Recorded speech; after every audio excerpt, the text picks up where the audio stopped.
नमस्कार साथियों, आप सभी का स्वागत है जीएसटी के एक और शॉर्ट सेशन के अंदर। सर इसके अंदर हम क्या पढ़ेंगे? चलिए सर, इसके अंदर हम पढ़ेंगे इलेक्ट्रॉनिक कैश लेजर में अगर हमारे पास कुछ अमाउंट अवेलेबल है और इलेक्ट्रॉनिक क्रेडिट लेजर में हमारे पास अगर कोई अमाउंट अवेलेबल है, क्या आईटीसी अवेलेबल है, तो उस पैसे से या उस आईटीसी से हम कौन कौन सी लायबिलिटी डिस्चार्ज कर सकते हैं।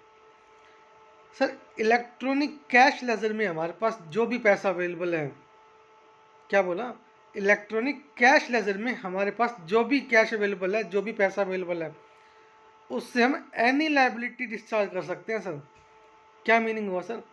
सर हम चाहे तो उससे टैक्स की लायबिलिटी डिस्चार्ज कर सकते हैं, चाहे इंटरेस्ट की लायबिलिटी डिस्चार्ज कर सकते हैं, चाहे पेनल्टी की, चाहे लेट फीस की, चाहे अदर ड्यूज की। तो सर इलेक्ट्रॉनिक क्रेडिट लेजर से में भी क्या सेम है? नहीं साहब, इलेक्ट्रॉनिक क्रेडिट लेजर के अंदर ऐसा नहीं होता। आप इलेक्ट्रॉनिक क्रेडिट लेजर से सिर्फ और सिर्फ टैक्स की लायबिलिटी डिस्चार्ज कर सकते हैं, इंटरेस्ट को डिस्चार्ज नहीं कर पाएंगे आप इलेक्ट्रॉनिक क्रेडिट लेजर से।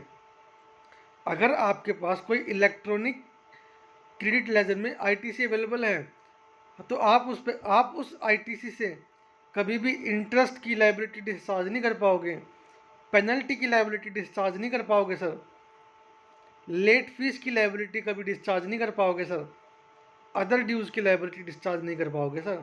सिर्फ और सिर्फ डिस्चार्ज कर क्या कर पाओगे सर? टैक्स की लायबिलिटी। ठीक है सर, हमें याद हो गया जी।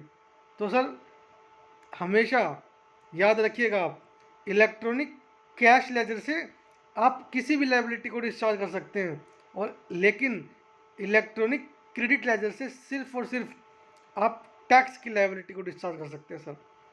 Thank you sir, stay connected.